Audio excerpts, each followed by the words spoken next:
I need to increase the volume here. Hello, Elaine. Hi, everybody. Apologies for the agenda has 5:30 as the start time, but it is truly 5:45, so we're just hanging out. I never got an agenda. Oh, no. Did it come by mail? Yeah, That's strange. Can you see the chat area? Because I put the link in the chat for if there are people who don't have the study session packet. Yeah. Well, I'm sorry I didn't get that. I know I mailed it. Well, I don't know, but you know, we heart our mail carriers sign on our mailbox.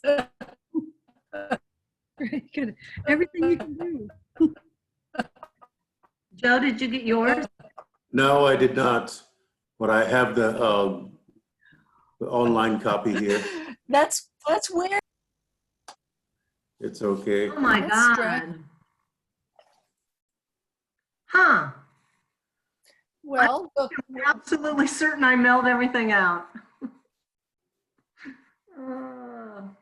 Wow. I think you did. Well, we'll just be surprised. Yeah, I've shared my screen if you can see. Oh, okay. Thank you. Oh, you're welcome. I am learning how to do all this new stuff. That's the reason I'm not even teaching this semester, because I didn't want to have to learn all of it. But Oh, yeah, you can't avoid it. no, you can't avoid it. This is how it's going to be. Okay. We've been shoved into the future, haven't we? Oh yes, we have. But you have to go, even if you're kicking and screaming and saying, "No, I don't want to." Say, hey, you're coming along. Yeah. My daughter said she and her middle child cry at least once a day trying to do their school Zoom, because he has 6 different teachers and they're on 6 different platforms. Yes, I know my 13-year-old is not having a good time, and the senior is just, he doesn't like it at all. Oh, yeah. Nope. It's supposed to be his last year in high school and doing all that fun stuff, and not liking it at all.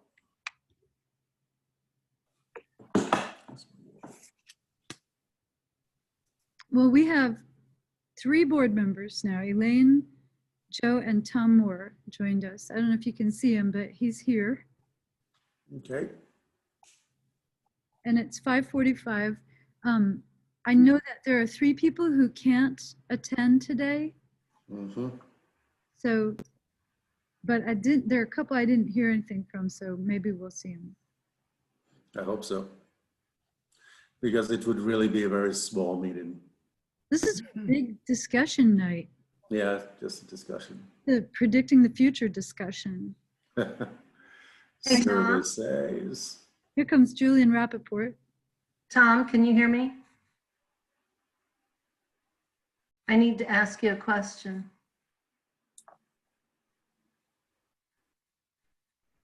Go ahead, ask me a question. Did you get your board packet for this study session? Is this it? It says the meeting Wednesday, September 30th, 2020. Yes. Yeah. Okay, well, we just had 2 board members that did not get it, so I was wondering. Did you get the whole packet or just the agenda? No, I got, it has a 3-year plan in it and a bunch of really nice articles about COVID and the effects of COVID on mental health. Is that the package? Oh, that's a package. Okay, and that's what I got. it looks like Julian got his too. That's what I got. It was half. Okay, well, it's a mystery. Well, there's some budget information in last week's packet, right? So we can look at that. I can go get that. I've got it over on another desk. Well, this meeting is for you very deep thinking board members to talk to us about the future. what we hope for the future. Deep thinkers. I think we really just want to try to get out of 2020. That's it. 2020 has been something else. I mean, I can frame the priorities document like that if you want me to. Like, thank God it's not 2020, but you know, this is Yeah. assumptions about the future. So, no, If it's, I knew about the future, I'd be going to Wall Street, not to this. So we have not yet started the meeting, right? No. Okay. Just touching base. I want to suggest, Joe, that you run the meeting sort of like Chris Wallace. Everybody talk at once. Go ahead. Go. This being recorded? Yeah. I want to interrupt. it is being recorded, in fact. So there are only 4 board members, so it's not, you know, we don't have a quorum, but it's past 5:45, so you can start talking. Okay, we'll go with it. Let's get it started. The call to order. And we'll try not to do the Chris Wallace thing. Roll call. Susan Fowler, Tom Moore, Here. Elaine Palencia, Here. Kyle Patterson, Julian Rappaport, Here, Jane Sprandel, Kathleen Worth Couch, John Paul Joachim, Joe Omo Osage. Yeah. So I don't know how many people from the public are here, or if there's anybody ready to do any participation or citizen input. Do we have any hands?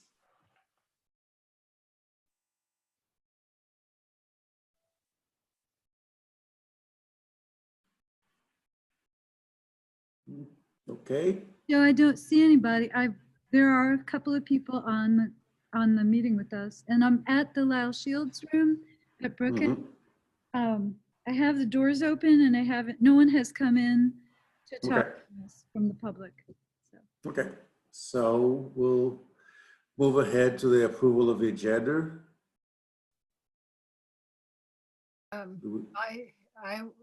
We need a motion. Yeah, I move that we approve the agenda. a I second. second that. Okay. Okay. Comments, I mean, yes, we had a laugh about yesterday. I really did not watch. I stayed in the basement and did not watch. However, we're going to try to have a much more civil conversation about what we hope to see for Champaign County with substance abuse, mental health, intellectual disabilities, how these all wrap up into one, and how we can, as a community, make it an issue that we could all come to terms on. But that's all I have to say. We can go ahead and really start having this conversation.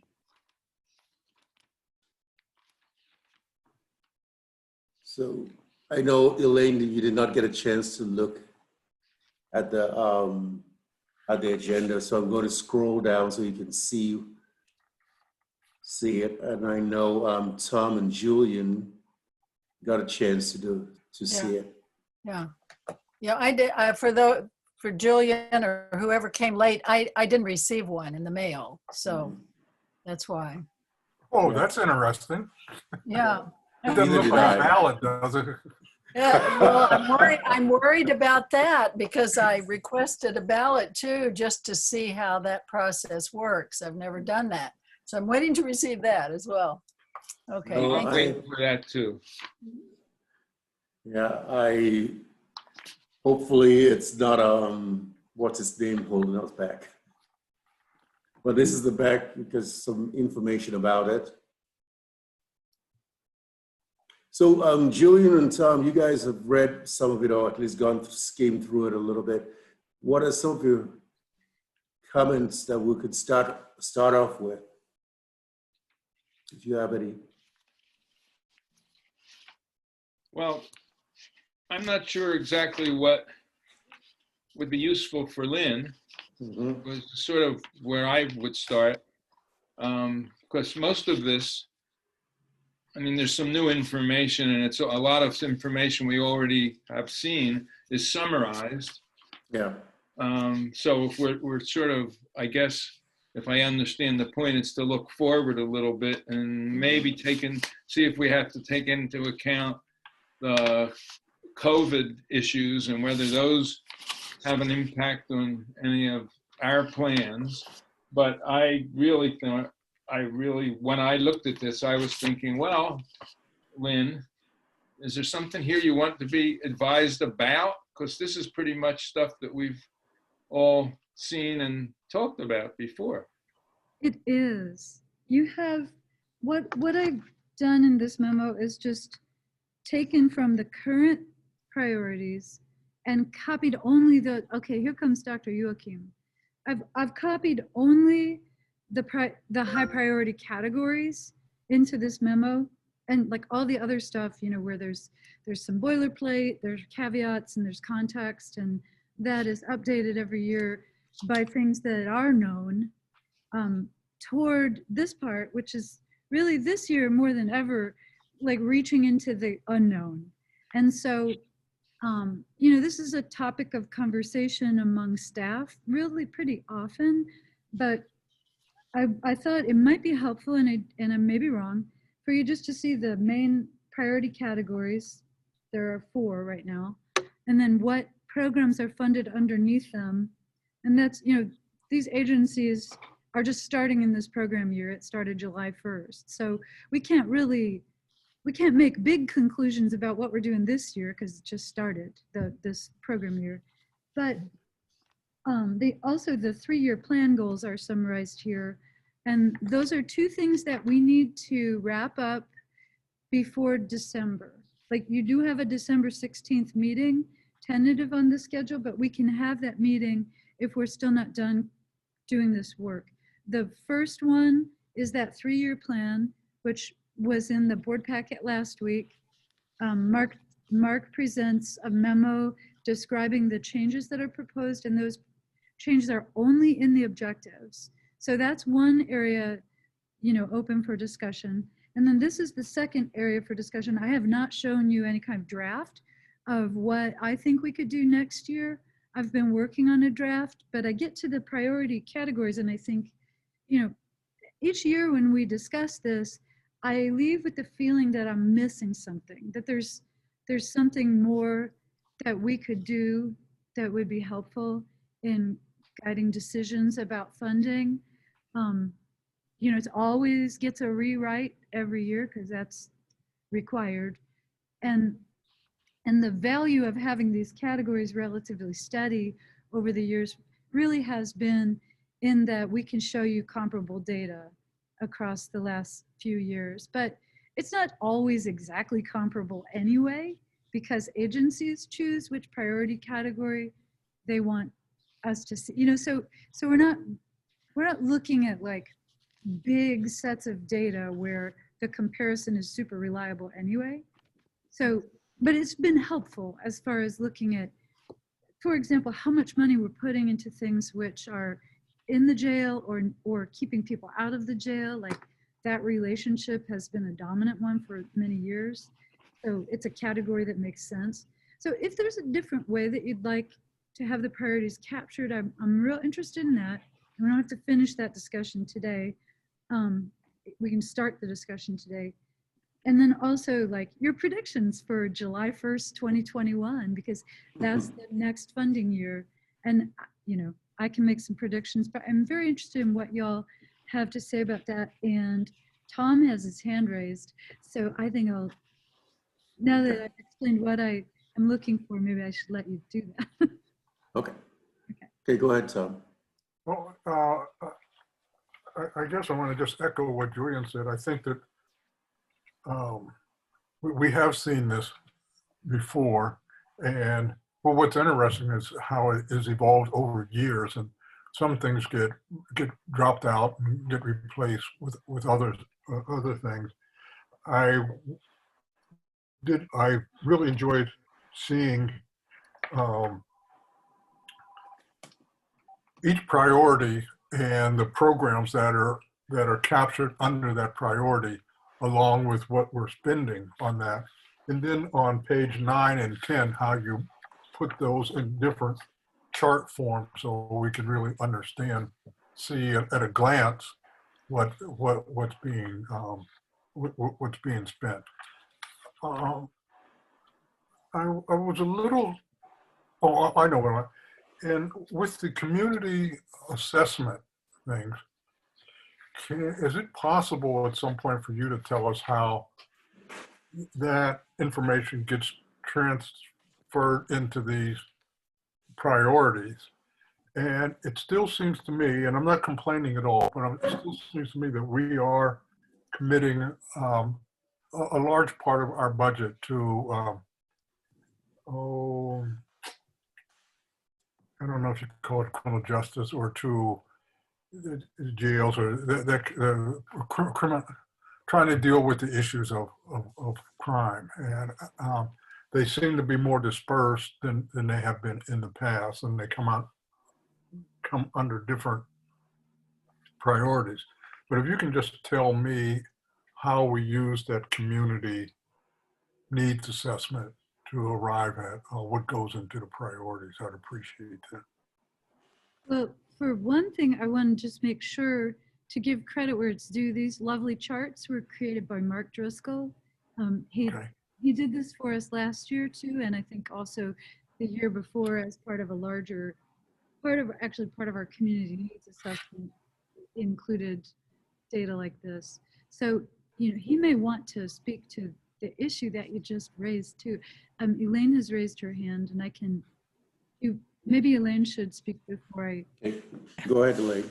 Oh, I just wanted to make a general comment that as we look at the coming year, my biggest question is how the Mental Health Board is going to be impacted by all of these conversations about how the police are going to be changing their plans and behavior and priorities. Because in addition to if they step back in certain situations and we do get the pilot programs going for everybody, then how does that fallout filter out through the different agencies who are going to take up those tasks that have been, the police's purview because there was nobody else to do them? And I know we've made a start on that, but I'm just interested to see how that impacts our decisions on funding and what our part will be in all of that. So just want to throw that into the mix. So I don't want to dominate the time, but I think Tom and Elaine's questions are related in this way. Tom is asking, what are we doing in that world? And Elaine is asking what's going to happen next. And we are in a lot of meetings, lots of conversations about that, but I don't see, no commitments have been made yet. Like there's a lot of talk about other stakeholders, including maybe the cities, becoming involved in putting money in and then having an interest. There is a clinic, a hospital involved in a very real way with a commitment to money and actively engaged in the planning. But like I said, there's no money in the bank yet. So it feels like a very fragile discussion, but it's a really active discussion. So where we're at now is we do have a significant investment in programs which are designed to either keep people from getting to jail in the first place or check them out when they first get there and make sure they're getting connected to services. The goal of connecting people to services is a pretty worthy one because it turns out that some people resist engagement in services. And I think you've also been, for many years, working on this same issue with young people who are at risk or are having contact with law enforcement. So it's very similar, and that is actually included, the youth assessment center is included in the criminal justice related stuff. I would not say you're spending any money on criminal justice at all. These are mental health programs. They are supervised and performed by mental health agencies or peer support groups. So it's not mental health and substance use provider agencies or peer support groups. So there's, some coordination with jail and law enforcement staff, but there's no oversight from those entities. So I think that's a good arrangement. You have some control over the programming. If you think that things aren't working, you can pull the plug on them. This is a nice time to look deeply into that. There are performance reports from all of the agencies. There are outcomes reports from all of the agencies. We do see some improved connection to care, but there was a big interruption in March, and they weren't in the jails or anywhere near them for a while, for a few months. So it turns out some of the things that are working really well are those groups. So we can keep an eye on that and tell you what we think is having the best impact. But that question about what happens next really is, the biggest part is the crisis co-response or crisis response. And I would say, in addition to not knowing, who's going to invest what, a much bigger problem is workforce recruitment and retention. There are not people lining up to take jobs as crisis clinicians. This has been very difficult. And it's gotten worse lately. I don't even know if this is about money anymore. It has been. So anyway, I'll let you have the discussion. Also, other staff may have. I don't think it's about, the staffing is going to be an issue, but I think part of it is that we have built up a lot of fear of what mental health is. Instead of looking at it as health, mental health becomes a category all by itself, and there is a lot of fear attached to that word mental. And it's about, how do we take away the stigma of how we consider mental health. Say, okay, if you're working with with law enforcement and you're a mental health worker, not carrying a gun, but also available for a crisis situation, how do we frame it that this community or the society sees these workers as helpful rather than harmful? Because quite a few segments of our society see law enforcement as harmful as opposed to being helpful.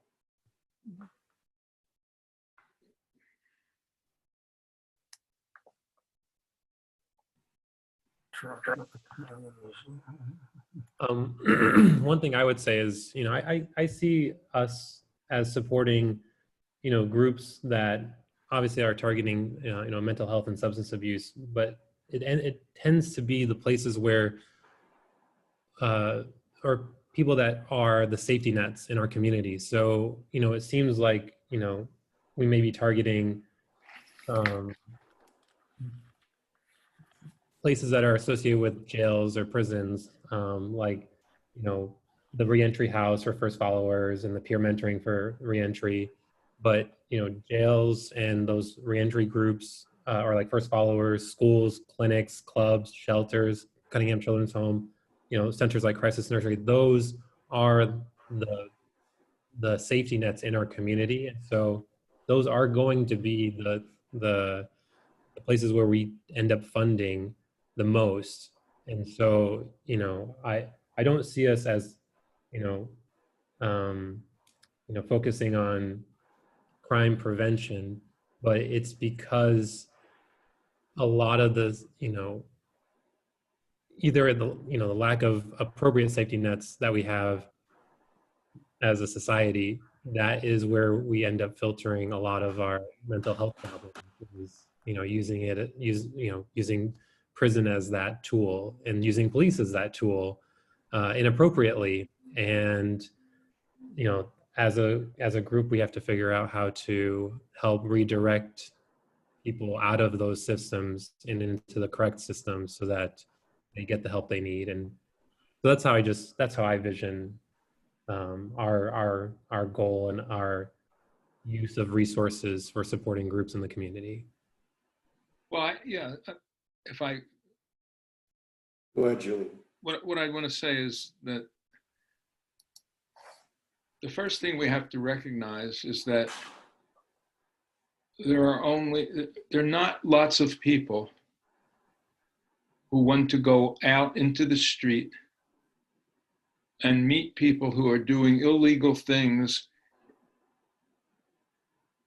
while being mentally ill or while having serious emotional problems that you could see as causal or deeply involved in what they're doing.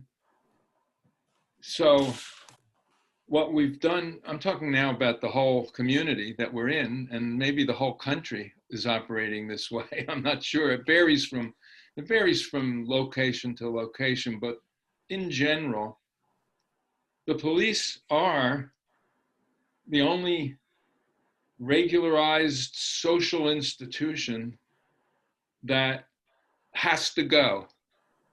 For everybody else, it's voluntary. All the other agencies and organizations and so on, they get involved only if they want to in those kinds of activities. So there are many people who are having significant problems in living, which is what I like to call them, who necessarily get involved with police because that's the only social institution that is accessible to them. If people have enough money, well, they can get private assistance for themselves or their family. But in terms of the public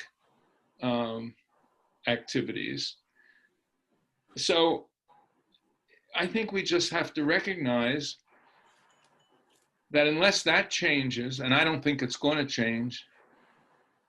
Now, well, maybe, there's the whole thing that Joe was talking about of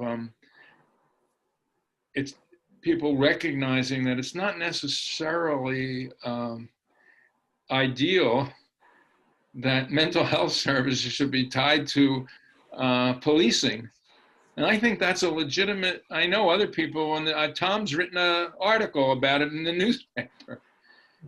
And I think it's pretty now reached a point of kind of a common understanding that that's problematic.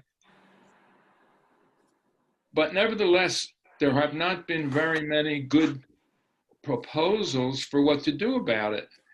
So, and I think it's a personnel problem, the way Lynn talked about it. It's also a money problem, but I think actually money might follow if there were personnel. So the way I put it is this: locally, that one door program that the Joel Sanders has been trying to put together, I think he has a lot of what do I call it, emotional support for it among various places. But so far as I know, I could be wrong about this, I don't see any commitment of personnel or money. And that's what it's going to come down to. You can have the idea, but somebody has to be willing to put money into it, and also to put human beings, you have to be willing to pay them. And it's a hard job, and you can't pay them wages that are no better than Walmart wages to provide human services that are so demanding. So all I'm doing now is rambling on about the problem. But that's the problem we have to deal with. And we do have money, and we could move our money around. Yeah. This is not a lifetime commitment to any, I don't want to scare agencies, but the fact is that this is not a lifetime commitment. And they all have other forms of support too. Many of the agencies, some of the smaller programs are completely dependent on us, but the agencies that spend a lot of time and money we're not necessarily committed to that model for providing this services if we had an alternative. I'm not, so what I'm saying is that that's what it depends on. We have to either go with what our community thinks it can provide, or we have to pull our money out and RFP everything and see if people are willing to come forward and do it. I'm not even sure they would for some of these activities. So it's not something that we can sort of waive. We have to deal with reality as well as the ideal. So I don't know, I'm going to stop now. No, I appreciate that, because I mean, what you're talking about is, I mean, what we as a society have not prioritized, and we don't prioritize paying mental health workers. We don't prioritize having our police force trained in a way that they're peace officers rather than law enforcement officers. So we have to figure out, maybe started in our schools, but as you were talking about it, I said, okay, if we're replacing the police officers in the schools, are we replacing them with more social workers? If we're doing those things, that's how, is anybody asking for the funding? Are we going to do more crisis intervention training with the officers and with mental health providers? Because when I attended, Parkland tries to send all its police officers to the CIT training with a counselor from the college. We had U of I cops there, but there were no U of I counselors at the training that I went to. And I think until we see it as a community that we connect, how, okay, law enforcement is getting this training, but are there counselors available or around that can partner up with these people? And those are things that, to me, those are one of the ways in which the training might be more effective.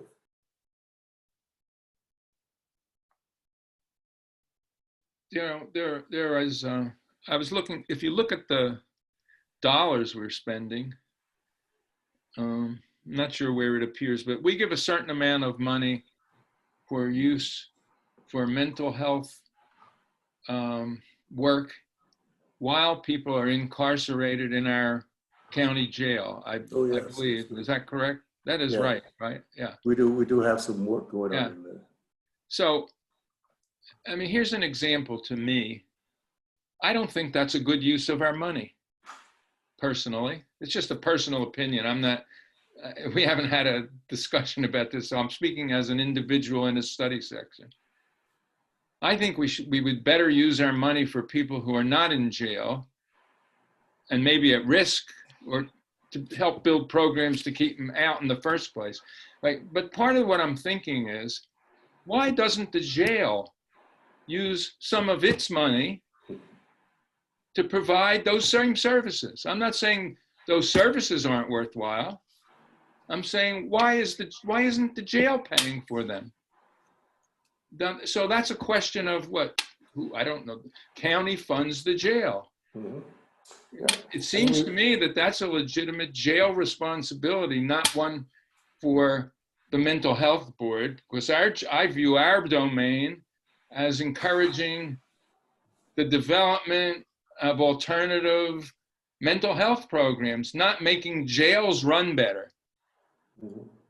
So that's to me, that would be a contentious point, I believe. Yeah, and I think we've not really had a conversation with the county sheriff, the relatively new county sheriff, but I think he might be amenable to that conversation, because when he was campaigning, that was one of the conversations I had with him, and he said yes, and as you brought it up, I said we've something that we can probably really start a good conversation about. We could provide a little bit more detail. That you've got Tom and Elaine both have their hands up though. Okay.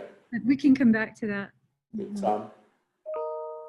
I wanted to get back to Elaine's comments because I think that they're connecting in a way here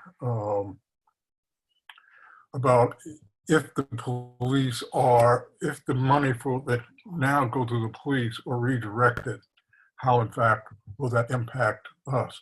And then Julian says we do have money. I want to be careful about saying we have money because you attract people. True. If they find out you have money, all of a sudden they get, oh yeah, they're interested in some of the things that you might want to do. I don't know, Lynn, is anybody involved in the listening sessions that Champaign and Urbana are having right now about reforming the police? The reason I've asked is because you have a comment about that? You know? I have not, there've been 2 out of 5 so far. I have not attended them, but I have the schedule.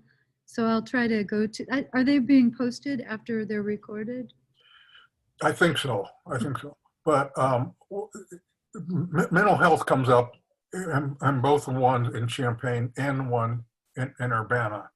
And people don't know what's going on. And they say, well, we need to deal more with mentally ill. Well, maybe. I mean, I'm also inclined, like, I don't like the idea that you have to get arrested in order to get mental health services in the jail. That makes no sense to me. Like, if the idea is to reduce incarceration, then why do I have to get arrested if I'm going to get some kind of service? That makes, I don't understand that at all. But as relating to Elaine's comments, right now, nothing has been established. It's just at a talking point. And I suspect that it's going to be a talking point for a long time. And I hope that we can be engaged in it, because I'm afraid that those talking points are going to be established from people's comments, not from what we really know. And so what would you like to see happen with the police? And everybody has an idea, but I don't think that what we're going to end up with are things that we know that really work. So that worries me. And there are just 2 other things. That on page 4, in Lynn's comments under the behavioral health support, she says, more importantly, people move towards wellness and away from criminalization. I like that idea because it removes people who commit crimes. It removes that from being some kind of genetic thing or something that's something that can't you do anything about. People who have jobs are less likely to get involved in criminal activity. So there are social things that I don't know if we can do anything about, or that the police can do a lot about, that if they are done, they will remove people from getting involved with the criminal justice system. And then again, on page 8, I note Lynn talks about primary prevention. And a lot of things that I think that we may do, if people are thinking about what kind of services are directly related to mental health issues, they may not look like it if we're doing primary prevention, because prevention is trying to keep people out of those. Like, if we could prevent COVID, we wouldn't have these higher rates of anxiety. And so maybe we would do that. So that prevention gives us a different look for the world, for the world. But those are just comments that I have to make. And I think that how this all shakes out in the long run will have an effect on us, and therefore we should be involved in that discussion before it gets dropped on us. Thank you. Elaine? Yeah, I want to follow up on something Lynn said about that there are people who don't want to accept the services in the jail. There is an eloquent statement by one of our artists who always exhibits in the AIR, art shows that we do with Ebert Fest and other places. And he is bipolar, and his artist statement says that despite what he has to go through with his mental illness, he would not give it up because he would lose the intensity of the colors that make him an artist. I have been running a free community prose workshop for many years. I have seen so much mental illness, anger, grief, all these heavy things come through our door because we don't know who's going to come through the door, really. And they manage it through writing, or they help manage it through writing, because we don't censor anything. So I just want to put in a plug. We do spend some money on these artistic programs. And one of the ways you get in front of all these mental illness problems is you give people a way to be heard. And they can be heard through writing, but they can also be heard through painting or sculpture or anything else. And so I want us to keep that kind of initiative in mind. And I suspect that I don't know a lot about the storytelling workshop that Chandra does, but I suspect that's the same kind of thing, in that you get to be heard if you're telling your story. And I've spoken before about the Culture of Recovery program in Eastern Kentucky that has taught people to make dulcimers and guitars and paint and do all these things. Substance abuse and mental illness issues go into that art, and I think Stephanie, I gave her the material how to get in touch with those people. The difference there is, and I don't know if we could do that here, when they say culture of recovery, they mean their own mountain culture. They are getting in touch with their own identities through art that takes on the culture. And that means all the positive and negative parts of that culture. So I just want to, to put that out there as something, a way of keeping people from melting down, a way from keeping people from feeling isolated, is art. And art is never given the credit that it deserves for helping people manage themselves. I just now am reading Kay Redfield Jamison's Touched by Fire, in which she talks about creativity and bipolar disorders, and analyzes. I really, that's an old book from the 90s. I'm sure some of you have read, but about how that particular set of issues was managed by many great writers, and so I'm still working on learning about that. Okay, I'm done. Thank you, Elaine.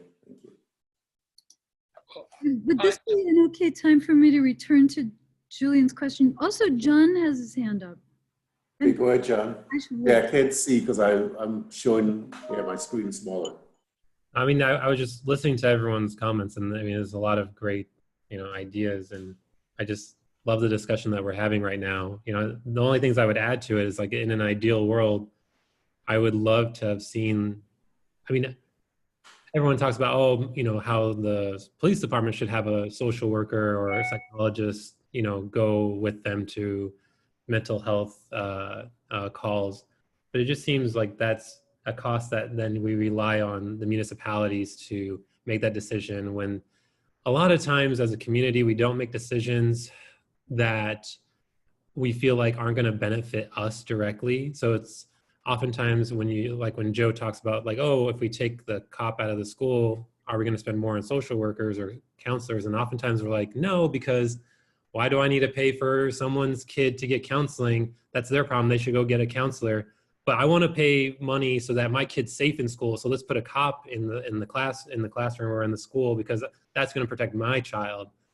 So oftentimes we're okay paying to punish people, to put them in jail, than say, oh, why do I need to spend money so that this homeless person can get the resources they need? Like, they should just pick themselves up by their bootstraps. That's not my problem. And so that's often the problem with government, is that we do things to protect, but not to serve as much. And so it's more of a difficult hurdle to overcome. I always see, like, as the easy solution is just like, okay, well, who has social workers, who has counselors? Well, hospitals do. Like, why? I don't understand how we can't just have, when you have a call for 911 for a possible mental health issue, with the EMT, have a social worker go from the hospital on that ride with them. Or maybe, like, we have a psychiatry residency program at Carl. Like, why can't we have that as part of our call, you know, for the psychiatrists to go for an emergent situation? And I mean, it would, I don't know. I think I'm just throwing ideas out there, but I'm like, that would be interesting instead of having, and then the funding would be through Medicaid, because most of those people would, the social worker would sign them up for Medicaid when they come to the hospital, and then maybe there'd be at least some reimbursement instead of having the city and, you know, the taxpayer dollars have to fund that every time.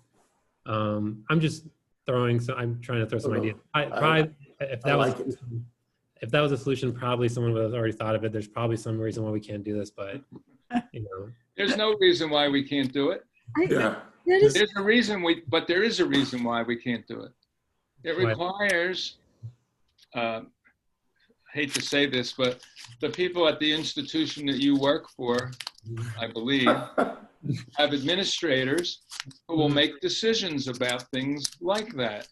And they'll have to decide that it's good for whatever they're trying to accomplish to invest not just the dollars, but the mental energy, the personnel, the community collaboration, and all of that that's involved. And it's very difficult to get organizations to add things like that to their mission. It's not impossible. And there are many cities which do exactly what you're talking about, but not enough.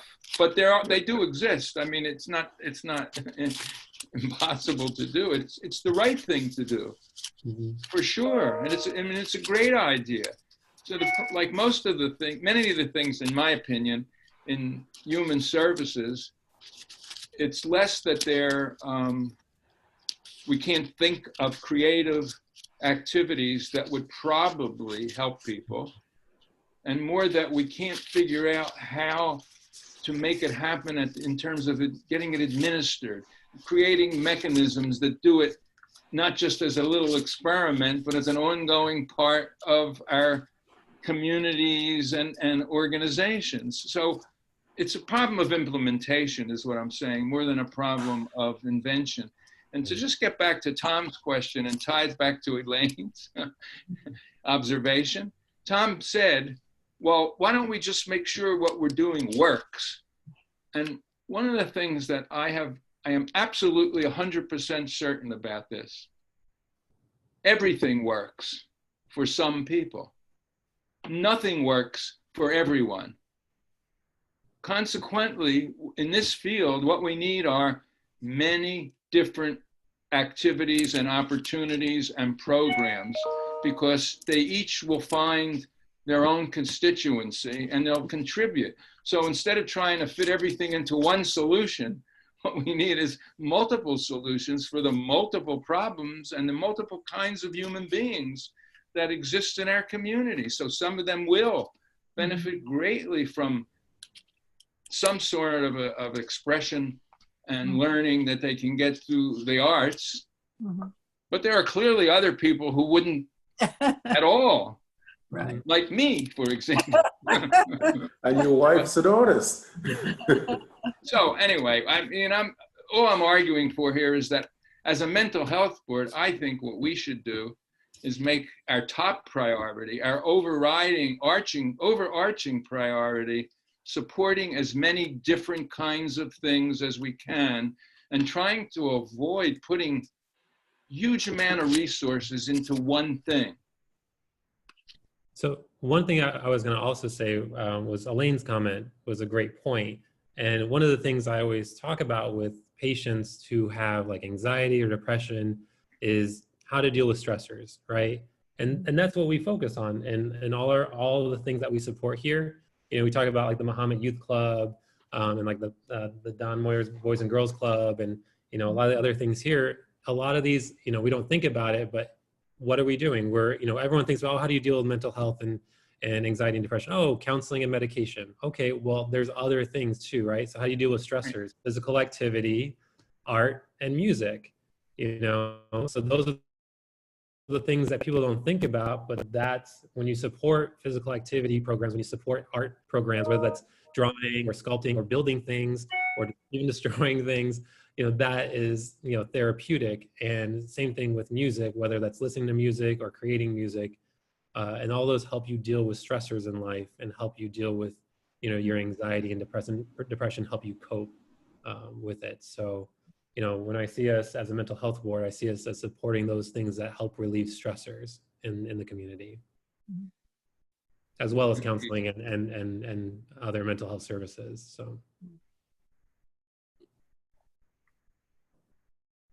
John? So go ahead, Lynn. You seem as if you're ready to say something. No, this is a great conversation. I appreciate it. I'm taking a lot of notes. I think the question earlier was probably really a rhetorical one. Why do we pay for programs inside the jail when the county actually has a budget for that? I would say this has a historical reason that you're probably all familiar with. So that's just sort of technical. But from my perspective, I think the value of refunding the programs is that you have a higher degree of control over what they are. And you are, believe it or not, because for the most part, we aren't really set up to do this all the time. This is the local mental health authority. So by statute, any other behavioral health programs that are being run in this county, no matter who's running them, should be bringing their information to you. That's no mental health board in the state really has that kind of reach or the ability to exercise that authority, but it is your authority. So you can say, I don't like what y'all are doing over there at that institution with regard to behavioral health. Here's what I think you should do. It's just not really, we're not really doing that, but we could engage more. I've been engaged in some discussions with folks who really do seem to be seeing it more the way that y'all are describing, like that, you know, if the EMT is calling clinicians wherever they work rather than police, that really could be more effective. And that's one of the reasons that nationally they've approved 988 for use for mental health calls instead of 911, because it will start that different response. So a lot of the things that you're talking about are like, really are, you know, topics of frequent discussion. But, you know, as far But, you know, so they can call them, but they have to be willing to come out and do it. And that means the institutions they work for have to be willing to let them do it. Right.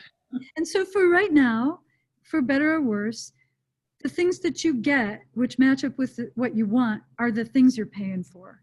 So, and that's, you know, you should have a broader influence in that.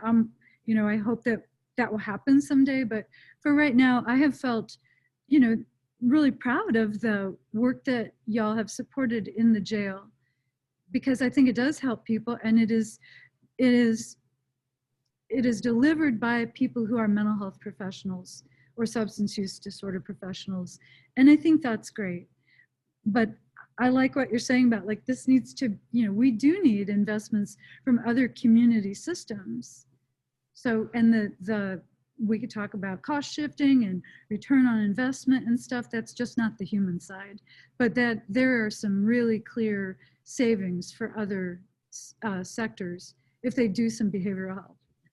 Anyway, okay, I'll stop. Joe, Tom has his hand raised. Okay, go ahead, Tom. Okay. I just had a comment about John's earlier comment regarding SROs and who's willing to pay for and not pay for, who wants them and doesn't want them, and people who have money made. It's amazing to me that this fervor that has sprung up around police behavior and shooting of particularly unarmed Afro-American men. You know, for over the last 5 years, on average, there have been 1,000 police shootings a year. And that brings us up to about 5,000. 24% of those are African American. And whenever it happens, we protest. I'm surprised that the other 76% who are, well, I guess could be Hispanic and white, doesn't draw the same amount of attention. And I think it's related somewhat to what John talks about, the people aren't bothered by those things. And if they have money, they can escape them. They don't affect them. But I think that the 24% of people, of African Americans who are getting murdered by police are only of interest to those people to whom they're related to. So they are African Americans. And I'm not convinced people that the rest of our nation is really concerned about that. And I think it's related to what John said. People who have resources, they can either opt in or opt out of these kinds of things. Thank you. And I think what I hear us talking about is an idea that I think if we all could have that idea as a nation, not just as a community, where we have a collective and believe that what affects me affects you, then we can move beyond the selfishness of saying it's just my neighborhood. Those people over there, they're the ones that, those 24% that get shot all the time, man, that's their problem. It's all our problems. It's all what we have to work towards. And I hope one of the things talking about those who have resources have send their kids, why should I pay for another social worker in the school? My kids are still going to play with your kids. So pay me now, pay me later. One way or another, we're all affected. And if we can change the thinking to be something like that, that the funding is based on that, then we could hopefully change something.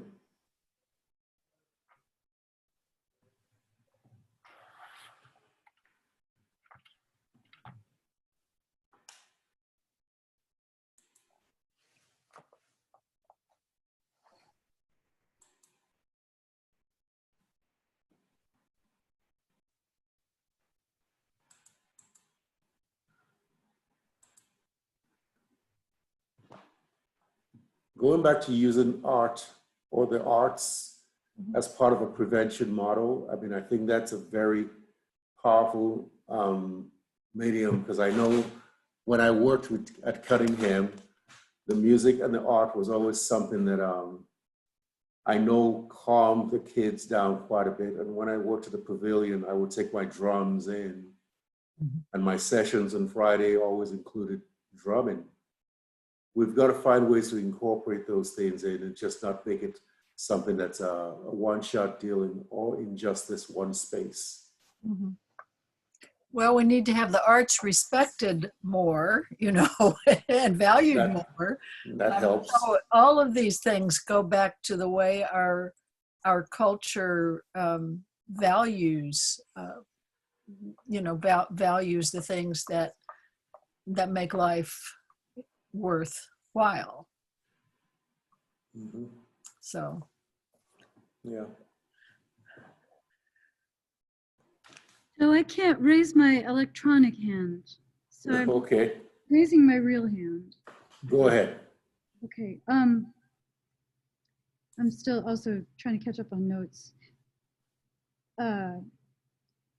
So, you know, we have these projects that are largely managed by our staff when we have free extra time, which is kind of hard to squeeze in, you know, to support artists. And we have some U of I students sometimes help us with that, but they're little projects and, you know, could culminate in the Eberfest art show. That there are lots of people who volunteered their support to bring that together. So those are nice. They sort of feel good things, but I think that we, some of our team really believe in the value of these. So I'm very happy that you all are talking about this. I don't remember us going this deep into it. One thing that we have learned this year, though, Stephanie has been really exploring ways to support them while they're not maybe willing or able to do in-person shows, while it might not be safe for some of them. And in that journey, we're hearing a lot of people say they have not felt creative since the middle of March. So I know last week, Dr. Joachim brought something up, which then I heard from actually one of his colleagues the next day, that people are maybe sort of holding their breath right now, and they may really need help, and they may know they need help, and they're not asking for it.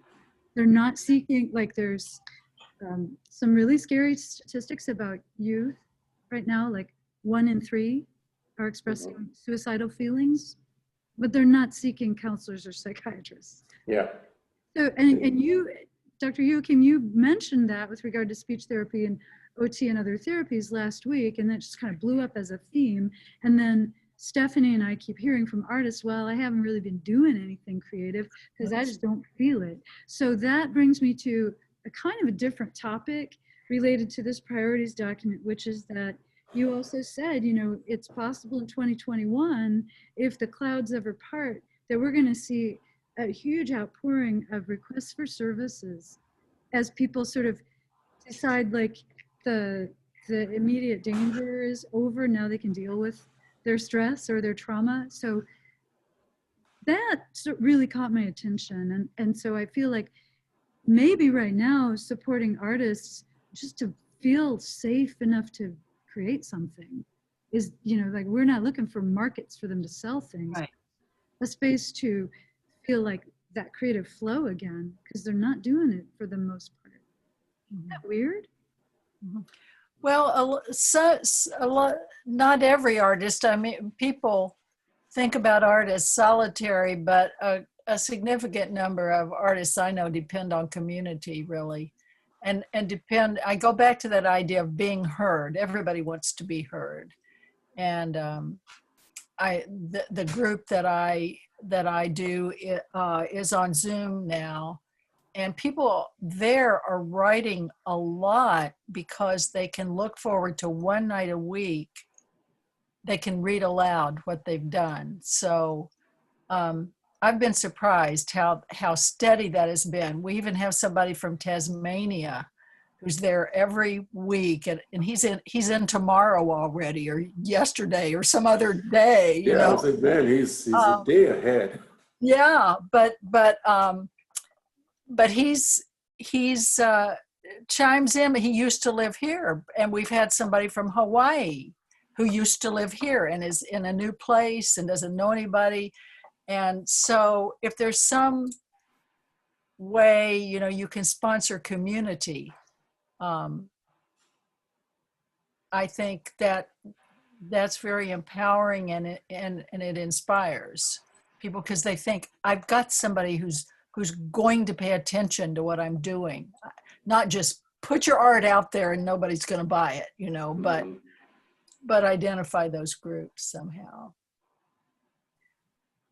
And I think those groups that are in, I had a friend who taught creative writing in a prison, Brushy Mountain, actually, where James Earl Ray was. And, but he had great success with a creative writing program. And that was, I guess that was a maximum security prison. If we get to that part where it's not preventive, but still. Yeah, and as a community, prevention is not something that we seem to want to spend enough time on. There are no, as of now, I don't know of any youth prevention groups that are general. We have Rattle the Stars, but just a general youth prevention group with substance abuse and mental health. Since Operation Snowball closed down, I do not know of any other group that provides a service such as that.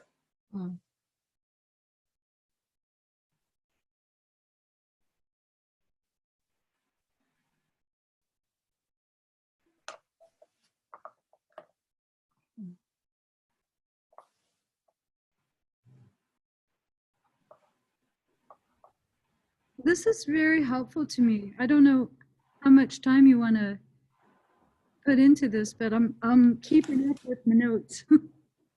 Okay. I'd like to make one observation about it, Go ahead.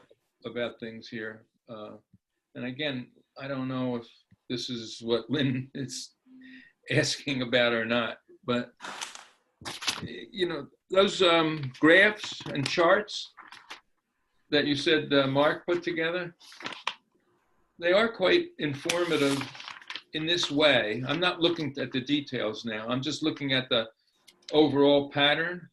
I think one thing we could conclude, which is actually a positive thing from my point of view, is that we're not overbalanced in one single domain.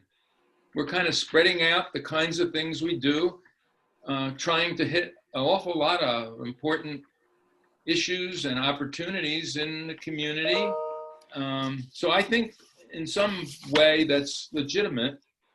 We are fulfilling our mission as a mental health board.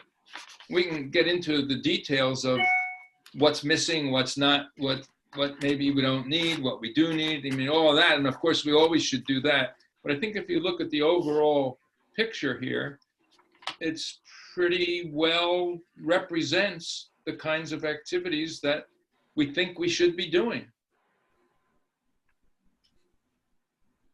Yeah.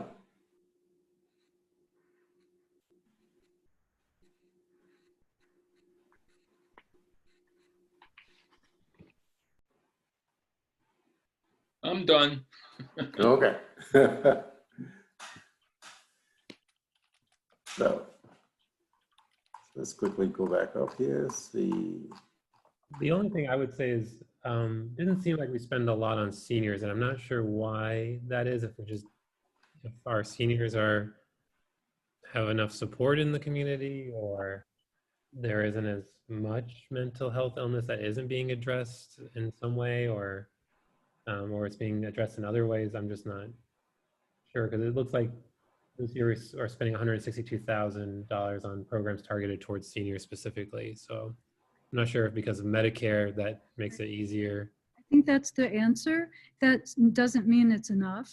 What's the topic? I didn't hear the words. Seniors. The funding for seniors targeted towards Oh, seniors. Okay, thank you. Mm-hmm. I mean, I assume it's because there's more resources with Medicare, Right. and other programs in the community for them. Right. Medicare is a better payer for things like counseling than Medicaid. The rates are higher, and there are more providers who take Medicare. So that still doesn't mean that it's enough or that it's the right kind of things, but that's my explanation for why our investment there is. There's less of a gap in care. Right, because they would have other means to pay. Okay. Let's do everything we can for seniors. Let's not let them become a forgotten group who needs special attention. So we're all going to get there one day.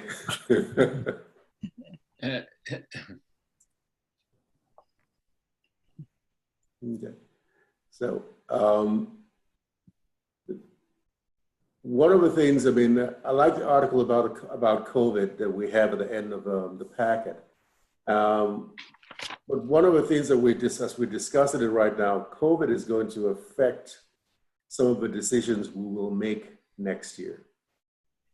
If we're predicting the future, COVID is going to be a major player, even if there is a vaccination for it. It's still going to be a major player in how some of the decisions we make will come to fruition. So could I make a comment about one of those articles? Yeah, go ahead. So we made a big deal about it because it's in here actually twice. The MMWR on August 14th, which has, shows some really amazing spikes, right, in suicidal ideation and mental substance need. And then it's summarized really nicely in the NACBID newsletter. I mean, that's the main thing we wanted to show you in the NACBID newsletter. But if you remember right around the time this came out, the MMWR was in the news. So I checked with my family member who works at the CDC about where was the problem with it. So there was some interference with with some published information in one of the MMWRs, maybe more than one. And my contact said, no, it's not in mental health. It's actually in his department. So this information that you have is relatively reliable. This is what CDC wanted you to see. It didn't get changed on the way to publication. Like, what was changed was school reopening guidance. So, Oh, yeah. just so you know, this article, you can trust it. If you trust CDC, you can trust this information, just in case you were worried about that. It was a very good article, by the way, Lynn. Thank you. Mhm.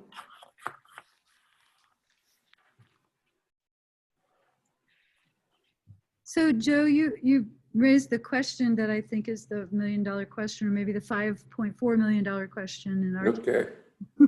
which is, what is the world like on July 1st, 2021 and going forward? And I feel like the risks of making predictions are, this thing is unfolded in surprising ways right in front of our eyes, but also we're also living in it now. We're like in the water, trying to see the water.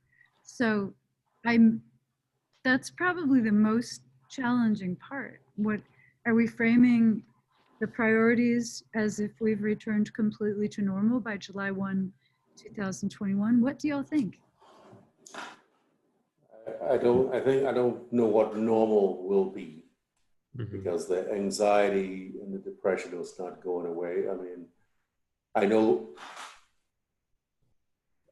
the college students that I work with right now, I think Parkland is down about 12% or so. But the students that we're having, many of them, I think this is one of the descriptions one of the students used, feels like he's walking through molasses. It's a slow move, but there is nothing. He doesn't feel anything. And I don't know if that's going to go away anytime soon. And what will happen? I mean, one of the emails I was looking at before was a student said, I want to drop all my classes right now. And I'm saying, so we're struggling with COVID, and we really don't know. I don't know where this is going to go, even if we have better treatment and vaccination and prevention and all those things. But it's still going to be affecting us for years to come. And the political and social systems are also going to be affecting us from years to come. Well, I think, am I on here? Yeah, you are. So I can't predict at the level of what kind of programs are we going to need, but it seems to me that what's going to happen is, and what is happening, and what will likely have effects in the future of planning, is that there's a greater awareness probably than there has been in this country, maybe in the world, for a long time, of what public health is and what it means to have a public health plan and what it means to have resources to provide for the public health. So to the extent that mental health is a part of public health, even in some ways, we have some odd separations of it. Mm-hmm. In some places it goes together. In some places it's so completely separated. I mean, there's a certain mistake in thinking that because there's an agency called public health and an agency called mental health, that those are actually different things. That's an arbitrary division of labor, which it's sort of like universities create departments So when they want to study things, they all separate out into small parts of humanity, and they have to work really hard to do interdisciplinary things. It's the same problem in mental health and public health.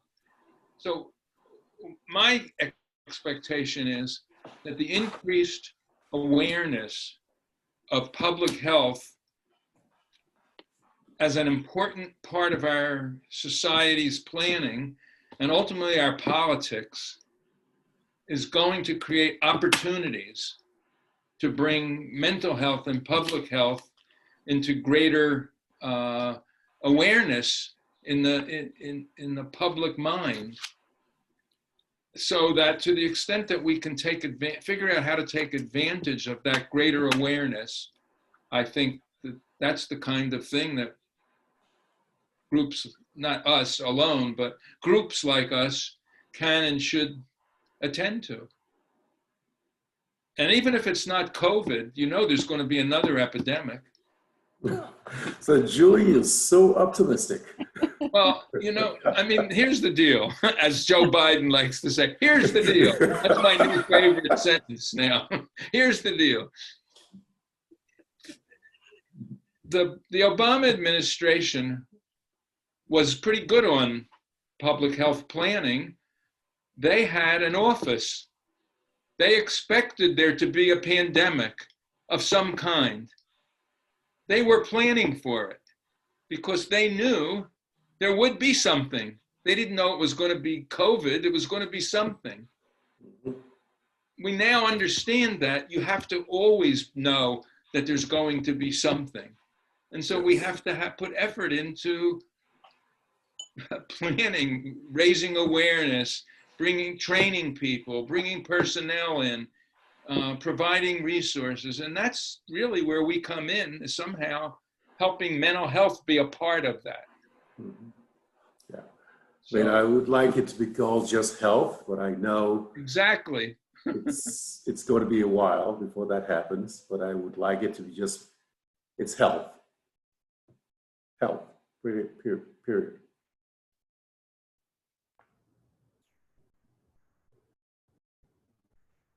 So there, Lynn, take care of that. Well, That's very helpful. piggybacking on that, I think that even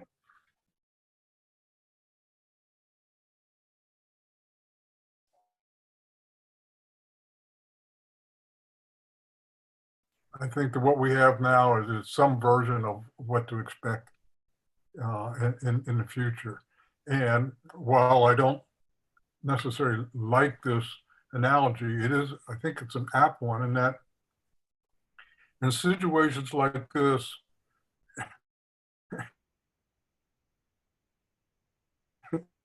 in a capitalistic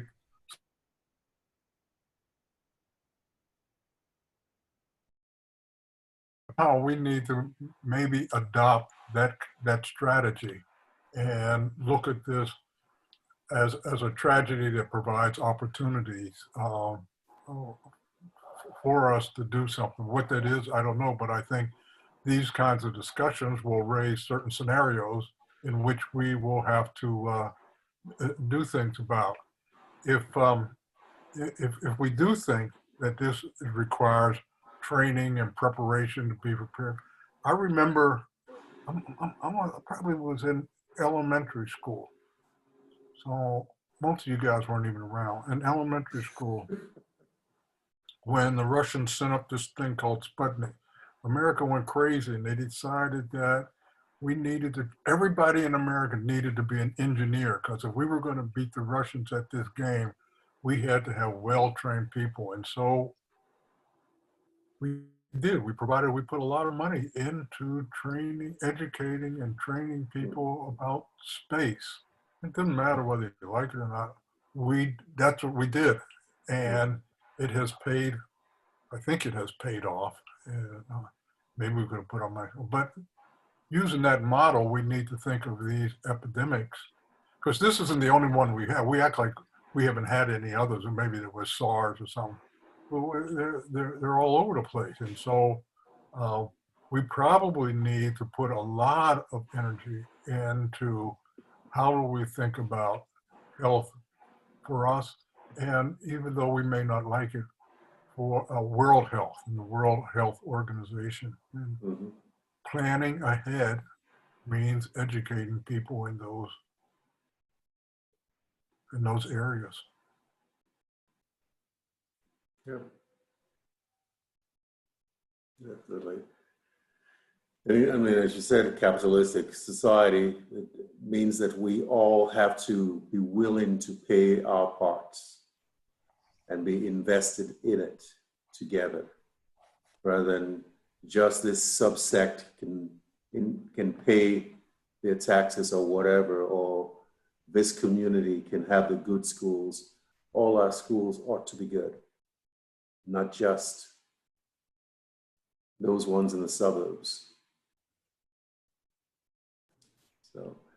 So as a society, as a community, we have to be willing to take a look at those things and be willing to work together rather than saying, my child, only for my child, because I keep going back to my kids end up playing with your kids. And if my kids is well educated and your kid is well educated, we all win. And that's, to me, is a larger societal goal. So I know we were asked to see what the predictions would be for next year. And if I had to think logically through everything that's going to happen in the next 12 months, I would think that, you know, people are going to have increasing debt and debt that they can't pay, and rent that they haven't been paying, and evictions are going to happen in the next 12 months.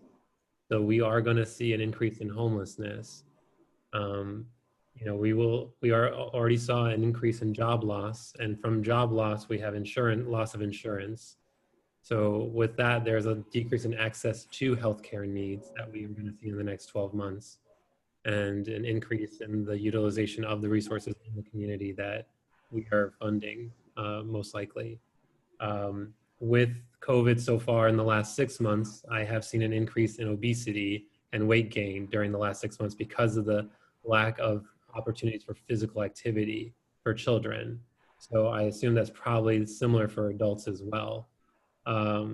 So, you know, when you gain weight, it also changes your mood too. And the lack of physical activity is also going to change your mood and make you more at risk for having increased mental health stress. You know, with the loss of insurance, that's going to add stress. You're losing your job, it's going to add stress to people again.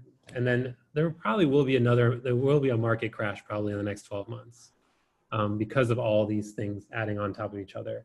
You know, with a vaccine, it's going to take multiple vaccines actually working to have enough vaccines for people to receive in the community to actually have some herd immunity to be able to get a little more normal than what we are now.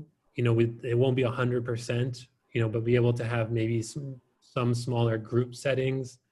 But we don't know how the virus may mutate. It may become more deadly, it may spread more easily, may be airborne to the point where it's like, you know, where it lasts longer in the air, even after the person has left, like measles. If you cough and you have measles in a room, it stays in the air for 2 hours. So someone who comes in later, 2 hours later, if they're not immune, they have over a 90% chance of contracting measles. So we don't have that with COVID, luckily, but I'm just saying, like, the spread, it could change if it mutates. And then, you know, people are not, like, a person can be smart, but people can make dumb decisions. And when they think things are better, they may overdo it and have bigger parties, and we may get another outbreak again, and things could shut down again. You know, and then there's two other things I was thinking was that, you know, we've already lost 200,000 people, and we have countless people. Like, my uncle was in the hospital for 2 months in the ICU, almost died. They asked my aunt if she wanted to pull life support. He had a trach and a feeding tube. Like, he almost didn't make it. Like, he wasn't supposed to make it. And so that trauma and the loss of people's family members, that's going to add to the stress and mental health of families and children. You know, we've already, some of my colleagues have had kids where one of their parents have died. So, you know, we have to deal with that. And then we do have other kids with behavioral issues that are remote learning that are not really coping well. And so next year, they're going to be possibly in a grade higher, have not coped well, and then having to deal with the stress of learning, you know, having to catch up from what they didn't learn and learning a new grades material, plus dealing with their oppositional defiant disorder or other behavioral disorder that hasn't been really addressed that well. So I've had a lot of kids that had ADHD that were coping okay, some without medication, some on a lower dose, that have had to either start on medication or increase the medication because they just are not coping well at all. So just things to kind of think about in the next 12 months of what we may run into. So just thought I'd throw that out there. That gave us a lot. I got a lot out of it. It's a lot. But we're resilient, and hopefully we will be able to see ways in which we can. I appreciate these observations. There's a lot to think about. Mm-hmm. And I think I'm about reached the point where I have enough for this moment. Yes. Yes. Well, I'm just looking. I think we if there are no other comments, we can, and then board announcements or anything like that. You know what? Tom's hand is raised. I don't know. Okay, go ahead, Tom.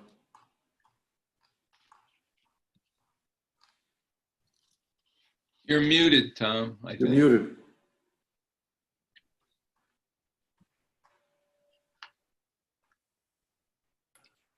Yeah, I think I didn't lower my hand. That's Oh, okay. When's our next meeting? The next meeting is October 21st, and my hope is to bring you a draft of a priorities document for the, for the year that starts July 1. But it's, as you know, the way that the allocation timeline works, it's really good to have that approved before we take out an ad in the paper announcing the funding is available. But we might end up like, just within a few days of that. So, so I hope to bring you a draft. I hope it's close to final. There's always a lot of staff discussion around these issues. I really appreciate your contributions tonight and would welcome any, if you have any other thoughts that you want to share about this, or if you don't like some direction that I may be taking things, please reach out to me between meetings. That would be very helpful. The other thing that we will finalize probably not in October is that the 3-year plan with the revised objectives, that's going around getting comments right now. So I don't think you'll see that again until November, but October 21st is the next meeting. There's a study session scheduled for October 28th, and there's a presentation on that date. And the same link is set up for actually every Wednesday. So it's on the Wednesdays where you don't have a meeting, I'm just going to delete the link. But I just think it would be really nice if you're all using the same link all the time, and the public can just save the one link too. So I hope that get through. Will you send that out every meeting, or am I supposed to save that somewhere? No, you can certainly save it, but we'll keep sending it out. Oh, okay. Yeah. Because I'll save it somewhere I can't find it. I know those. It must be the same place mine is. We want to make sure that the public has access to these meetings too. So I need to broadcast the link and the time a little bit. I think your internet just went out. Mine did? Uh-oh. Okay. Yeah, we did not hear the last few seconds, but that's... All right, it wasn't important. It's okay. Lynn, try not to overwork until we see you again. That's the plan. Oh, well, then, Are there any board announcements? Any board announcements for this week? Okay. A motion to adjourn. I move that we adjourn. I second. Amen. Meeting is adjourned. Have a wonderful 3 weeks or so. Okay, Bye. Thanks, John. Night. bye, thanks. Night.